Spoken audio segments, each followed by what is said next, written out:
తాకట్లో ఉన్న మీ బంగారాన్ని విడిపించి ఆ రోజు ఆన్లైన్ రేటుకి కొంటాం. Sharma gold company.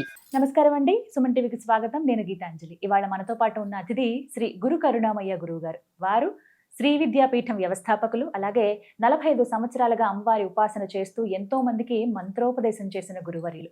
వారితో మాట్లాడి మనకున్నటువంటి సందేహాలకు సమాధానాలు తెలుసుకుందాం. గురుగారు నమస్కారం అండి. నమస్కారం అమ్మా. ఎన్నో సందేహాలు కామెంట్స్ లో అడుగుతూ ఉంటారు. అలా చూసినప్పుడు కొన్ని సొసైటీకి రిలేట్ చేస్తూ అడుగుతారు, ప్రస్తుతం ఇలా జరుగుతుందండి ఏమిటి అని. ఎక్కువగా అడిగే ప్రశ్నలు దాంపత్య జీవితం గురించి.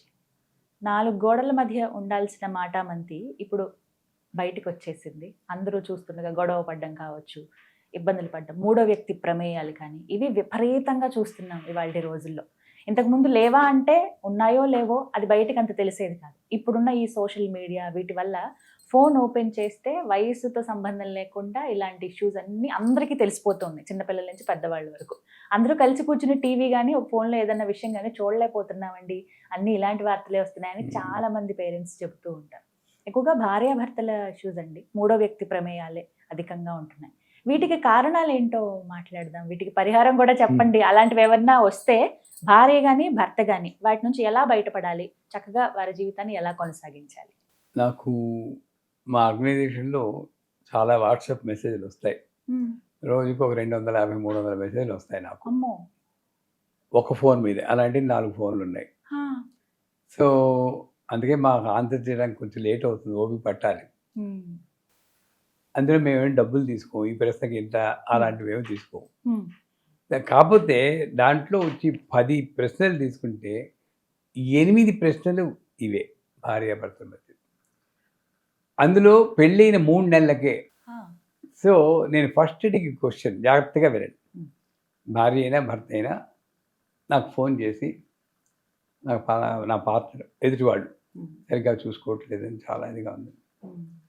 పెళ్ళైన మొదటి నుండి ఉందా, మధ్యలో ఉందా, వచ్చిందా?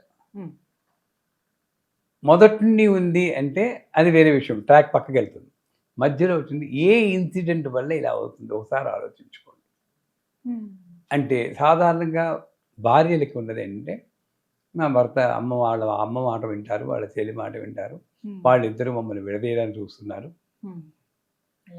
సో అక్కడ మా అమ్మగారు నేను గుర్తు చేసుకుంటాను. మా అక్కయ్య పెళ్ళప్పుడు, పెళ్ళికి ముందు మా అక్కయ్యకి చెప్పింది, నేను అక్కడే ఉన్నాను, ఇంకా పెళ్ళి కుదిరినప్పుడే, అమ్మ నువ్వు అత్తారింటికి వెళ్తున్నావు, ఇంకా అన్నీ వాళ్ళే, ఆవిడ ఏం జరిగిందో నాకు చెప్పకు, అడ్జస్ట్ అవ్వు, అందరూ మాలా ఉండరు, అది గుర్తుంచుకో, సహనం ముఖ్యం, ట్యాక్ట్ఫుల్గా ఉండు, ప్రతిదీ అత్తగారితో చెప్తూ ఉండు. అక్కడ అత్తగారిని అడిగే ఏ వంట చేయాలో అనుకో, కొన్నాళ్ళ పట్టే, ఒక ఏడాది తర్వాత నీకు ఇబ్బంది ఉండదు. ఎందుకంటే అటు అత్తగారి వైపు ఆలోచిస్తే ఈ కొడుకు భార్య మాటలు వినేసి నాకు దూరం అవుతాడని దాని సెక్యూరిటీ ప్రాబ్లం అవుతుంది. మళ్ళీ కూతురు పెళ్లి చేస్తే మాత్రం అల్లుడేమో తన వైపే ఉండాలి, ఇక్కడేమో కొడుకు అటు వెళ్ళిపోతాడు. ఇది సహజం, మనం సహజం. అంచేత ఆ 1 year నేను ఆవిడకి కొంచెం అష్యూరెన్స్ ఇచ్చి, అమ్మ నేను లాక్కి వెళ్ళిపోవట్లేదు, మిమ్మల్ని మీకు ఇచ్చి గౌరవం ఇస్తాను అని చెప్పి కొంచెం బిహేవియర్లో చూపించావా కొంతవరకు ప్రాబ్లం దొరుకుతుంది. నెంబర్ 1. నెంబర్ 2, ఒక భర్త మొగాడైన తల్లి మాట వినని, తల్లికి ప్రేమకు చూపించకుండా కొడుకు ఎలా ఉంటాడు?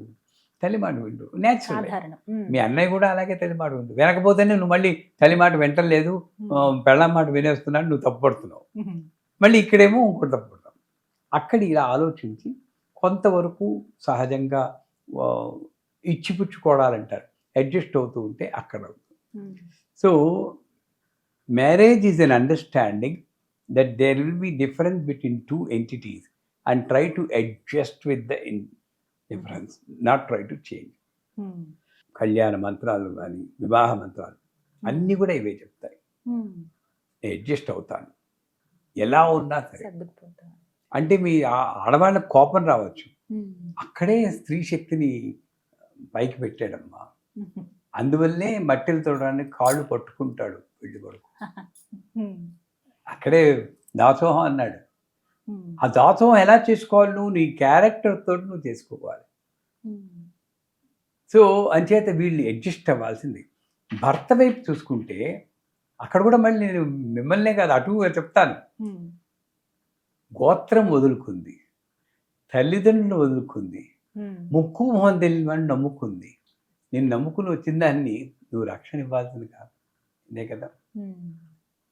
అదే నీకు ఆవిడికి బాధ కలిగించుకోకుండా చూడాల్సిన బాధ్యత నీదే.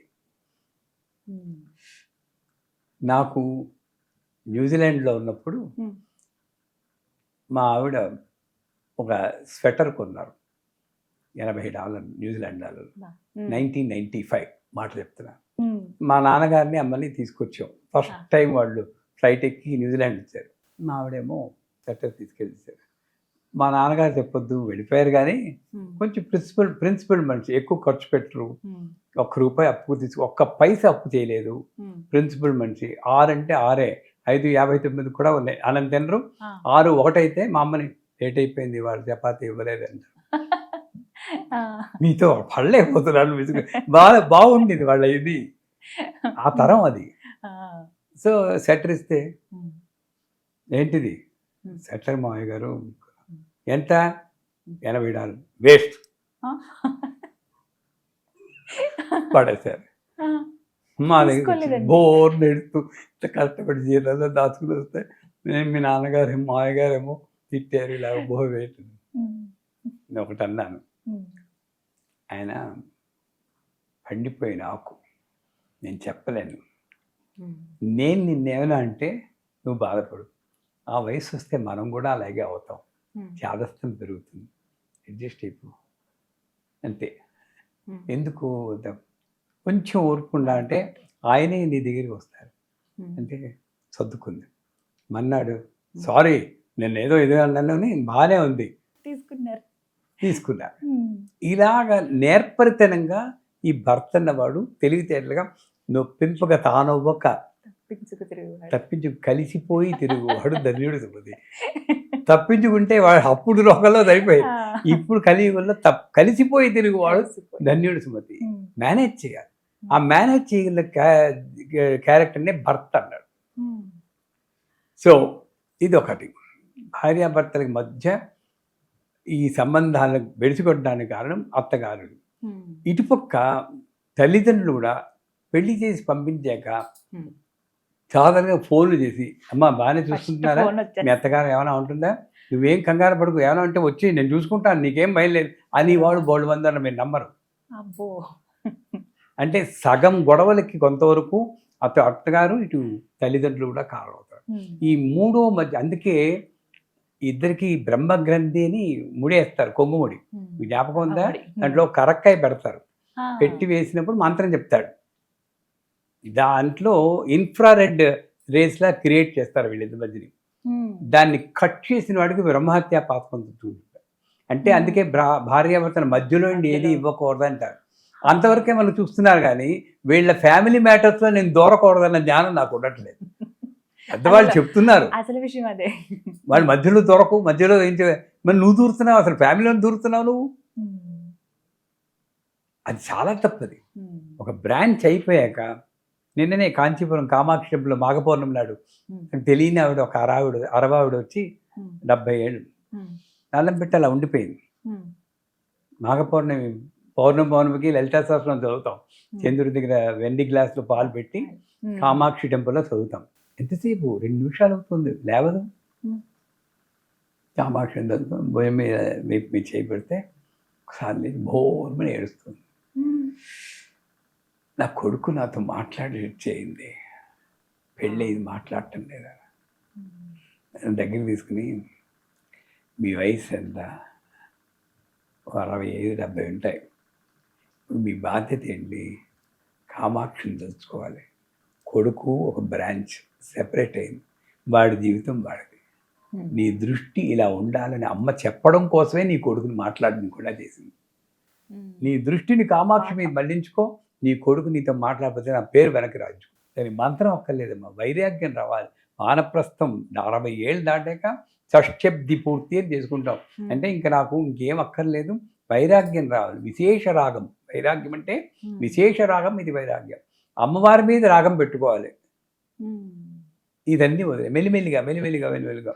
అందుకే 60 ఏళ్ళు వచ్చాక మా వేమకోటి కృష్ణయ్య చెప్పారు, సర్టిఫికేట్ తెచ్చుకోవడం కాదయ్యా, దీని తర్వాత మీ ఆవిడ్ని కాఫీ మంచినీళ్ళు కూడా అడగకూడదు, నీ అంతా నువ్వు తెచ్చుకోవాలన్నారు. అప్పుడు నిజమే, కాఫీ మంచినీళ్ళు కూడా అడగకూడదు కాదు, నీ ఇండివిజువల్గా తెచ్చుకో. అంటే సెపరేట్గా వానప్రస్థంలో ధర్మరాజు నడుచుకుంటూ వెళ్ళిపోతే డ్రైవ్ వెనక జరుగుతుంది, అట్లాగా నువ్వు దానికి ప్రిపేర్ అవ్వాలి.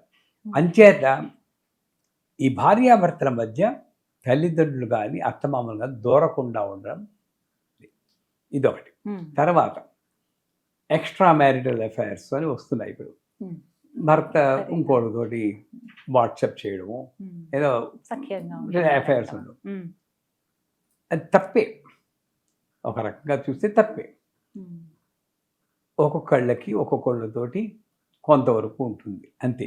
నేనేంటంటే సామరస్యంగా పరిష్కరించాలని చెప్తున్నానే కానీ వాళ్ళని సపోర్ట్ చేస్తున్నానని ఎప్పుడు అనుకోదు. ఎక్స్ట్రా మ్యారిటల్ అఫైర్ తప్పే, కానీ నువ్వు అప్పుడు ఏం చేయాలి? ఓ పేపర్ పెన్ తీసుకుని వదిలేయాలా? వదిలేస్తే మళ్ళీ పెళ్లి చేసుకుంటానా? చేసుకుంటే వచ్చేవాడు ఇలా ఉండడం ఇంతకన్నా వర్స్ట్ అవుతారని గ్యారంటీ లేదా? పెన్ రాసుకో. లేదు అలా గ్యారంటీ లేదు, ఉంటానన్నప్పుడు కండిషన్ నిన్ను బాగా చూసుకుంటున్నాడా? ఎస్. ఈ ఒక్క విషయం వదిలే. ఏమవుతుంది తెలుసండి, ఆ ఓర్పు నీకు తెప్పడం కోసం ఈ చిన్న మాయ పెట్టింది. నువ్వేం చేస్తున్నావు? వాట్సాప్ మెసేజ్ చదవడం, ఇదెవరు, చిన్న బిగినింగ్ నుండి ఈ పేరేంటి, ఈ నిర్మలా ఉంది, ఈవిడేమిటి అని కెలుగుతూ మనశ్శాంతి లేకుండా చేసిందన్న కొంతవరకు కాలం నేనవుతాం. నా పరిస్థితి ఇలా ఉన్నప్పుడు రెండే ఆల్టర్నేటివ్, యాక్సెప్ట్, క్విట్. ఇప్పుడు ఒకవేళ భర్త కానీ భార్య కానీ ఎవరైనా మితిమీరి ఉంటే గనక అప్పుడు quit. There is no doubt about quit. Find your own way. దానికే కొంతవరకు ఆడవాళ్ళు విద్య నేర్చుకోవాలి, తన కాళ్ళ మీద దాన్ని నిలబడాలి అని అన్నది. కలియుగ లక్షణంలో అవసరం ఉంది కాబట్టి వాళ్ళని సెల్ఫ్ సస్టైన్డ్గా చేసుకోవాలని పెట్టారు. So accept and quit. మరీ విపరీతంగా క్విట్ అనే చెప్తాను నేను. ఏవైనా భరించు అని ఆ కాలంలో లాగా నేను చెప్పట్లేదు, భార్యకైనా భర్తకైనా ఎవరికైనా అదే చెప్తున్నారు. కానీ నెక్స్ట్ ఏమిటి అన్నది ఆలోచించుకో. మళ్ళీ క్విట్ చేశాక నా ఒంటరి బతుకైపోయింది, పిల్లలు ఉంటారు, కొంతమందికి పిల్లలు ఉంటారు చేతిలో. అవన్నీ ఆలోచించుకొని ఇది నేను చేయగలను అంటే అది యాక్సెప్ట్. లేదు ఇది వీటన్నిటికీ మూల కారణం ఏమిటని అక్కడికి వెళ్ళి ఆ మూల కారణాన్ని నేను మొన్న ఫ్రెంచ్ అమ్మాయి ఒక పంజాబీ అబ్బాయిని పెళ్లి చేసుకుని, మా శిష్యురాలు, 2 పిల్లలు. ఏమొచ్చిందో, ఈవిడ పూజల్లో ఉంటుంది, ఆయన ఈవిడ మాట్లాడటం లేదు, ఆయన మాట్లాడటం ఈవిడ, మొత్తానికి ఇలా డివోర్స్కి అప్లై చేసుకున్నాడు. ఫోన్ చేస్తే ఒకసారి రండి కాంచీపురం మాట్లాడతాను. 6 రోజు మాట్లాడాను నేను, హాఫ్ ఎ డే, ఎప్పుడు అంత స్పెండ్ చేయను. లాజికల్గా చెప్తూ, ఏమొచ్చింది నీకు, ఓ పేపర్ మీద రాసుకో, నీకు అతనిలో నచ్చని గుణాలన్నీ రాయి. 2 పిల్లలు, నెక్స్ట్ భవిష్యత్తు కోసం కొంచెం అడ్జస్ట్ అవ్వాల్సిన గుణాలన్నీ కొట్టాయి, చాలా వరకు కొట్టాయి. ఇంకా 4-5 ఉంటాయి, మాట్లాడు ఓపెనింగ్. ఇవి ఇవన్నీ ఉన్నాయి, ఓపెన్ అప్. అప్పుడు ఒప్పుకోకపోతే అది వేరే విషయం, అప్పుడు నా దగ్గర ఇటు అటు కూడా చెప్పారు. ఒక 6 నెలల పాటు మీరు ఇలా ప్రయత్నించి చూడండి, అప్పటికి మీరు జస్ట్ 3 days బ్యాక్ చాలా మార్పు వచ్చింది అతను. ఎంత బాగుందో, ఎంతో ఎంజాయ్ చేస్తారో, ఫ్రెష్గా మ్యారేజ్ అయినట్టుంది నాకు. Thank you very much for your guidance. అంతే, చిన్నదేనండి, మైండ్లో చిన్న విషయం దాన్ని కెలుక్కుంటూ పోతుంటే. ఇప్పుడు మీరు ఏదో మా మనవడిని చెప్తాను, అందుకే చాలాసార్లు ఒక వీడియోలో కూడా చెప్పాను. శాశ్వత్ అని మా మనవడు, ఇప్పుడు 13 ఏళ్ళు వచ్చాయి. 6 ఏళ్ళప్పుడు ఒక మాట అన్నాడు నాతోటి, ఏదో గేమ్ ఏదో పడిపోతుంది, లేకపోతే ఫోన్ లాక్కున్నాను. తాత, I like you but I don't like your behaviour. Bhagavad Gita. అంటే ఈ ఇన్సిడెంట్లో I differ with you but basically I like you. అసలు చిన్న పిల్లలు అంత బాగా చెప్పగలిగారండి చూడండి. మరి నేనేం చేస్తున్నాను, ఈ ఇన్సిడెంట్ పెట్టుకుని ఇంకా అదే ఆలోచిస్తూ నువ్వు దుర్మార్గులు అనుకుని ఇలా సెపరేట్ అయిపోతున్నావు. ఈ ఇన్సిడెంట్లో ఏ ఇన్సిడెంట్లో ఇద్దరు మేడ్ ఫర్ ఈచ్ అదర్ లేదమ్మా, మర్చిపోండి అది. అది సినిమాల్లోనూ నవల్లోనే you are made for you, he is made for him. ఎక్కడో ఒక చోట రెండు సర్కిల్స్ ఇలా కలుస్తాయి, ఇది సేఫ్ జోన్. ఈ సేఫ్ జోన్ మెయింటైన్ చేయండి. ఒక జీవి ఏదో పర్పస్ ప్రొడ్యూసింగ్ చిల్డ్రన్ కోసం కలుస్తారు అంటే మీ సాధన మీద అంతే. ఎక్కడో విపరీతమైన కేసుల్లో పరిత్యాగం వస్తుంది, కానీ సాధ్యమైనంతకు ఈ ఆలోచనలు ఉన్నంతవరకు సాధ్యమైనంతవరకు కొంతవరకు బాగుపడుతుంది. ఇంత వరస్ట్గా ఉండాలి, 100% ఇంత వరస్ట్గా ఉండాల్సిన కారణమే లేదు. చాలా మంది అదే పూజలు చేస్తున్నామండి, లేకపోతే ఈ పరిహారాలు పాటించామండి. కొంతవరకు ఉంది పరిహారం. శివకామేశ్వరాంకస్త శివ స్వాధీన వల్లభ అని ఒక మంత్రం ఉంది. అమ్మవారు నేను ఇవన్నీ పాటిస్తూ ఈ లలితా సహస్రనామంలో సంపుటీకరణ చేస్తే కొంతవరకు వస్తుంది. అలాగే రాజశ్యామల మంత్రం సర్వరాజవశంకరి, సర్వ స్త్రీ పురుష వశంకరి, సర్వ దుష్టమృగ వశంకరి, సర్వ సత్వవశంకరి, సర్వ లోకవశంకరి, సర్వమేవ స్వానే స్వాహ అంటే ఇదేదో మాంత్రికుల్లా వశమం చేసుకోవాలని కాదు. నువ్వు మారుతూ నీకు దోహదపడడానికి అమ్మవారిని కూడా వేడుకుంటే ఆ అమ్మవారి శక్తితోటి అవతల వాడు కూడా బ్రహ్మాండంగా అన్నీ బాగుతాయి. ఇంత గొడవలు పడాల్సిన అవసరం లేదమ్మా. చాలా బాధేస్తుంది. ఎన్ని న్యూస్లు అండి, సెపరేట్ అయిపోయి మళ్ళీ ఒంటరిగా ఉన్నాను, మళ్ళీ ఇంకోటి మళ్ళీ ఎన్నిసార్లు ఫెయిల్ అవుతుంది. ఎక్కడో ఏదో ఫాల్ట్ ఉందని నేను తెలుసుకోవాలి కదా. అది ఈ వీడియో చూసిన వాళ్ళైనా ఈ విషయాలు వాడిని పెద్దవాళ్ళు కూడా దూరకండి. భార్య మా అమ్మాయి అయినా సరే నా దగ్గరికి వస్తాయంటే అల్లుడు చెప్పేవా అని అడుగుతాను. ఆయన చెప్పకుండా రావాలి. నేను వాళ్ళ ఇంటికి వెళ్ళాలంటే వాళ్ళు పెర్మిషన్ తీసుకునేది. నా కూతురు అయినా సరే ఇది పాటించాలి. పాటించినప్పుడు కొంతవరకు. చాలా విలువైన సలహా గురుగారు, చాలా వాల్యుబుల్ టైం ఇది. ఏది అడిగినా కూడా చాలా మాకు అర్థమయ్యే విధంగా చాలా విశ్లేషణాత్మకంగా వివరణాత్మకంగా చెప్తారు. చాలా సంతోషం.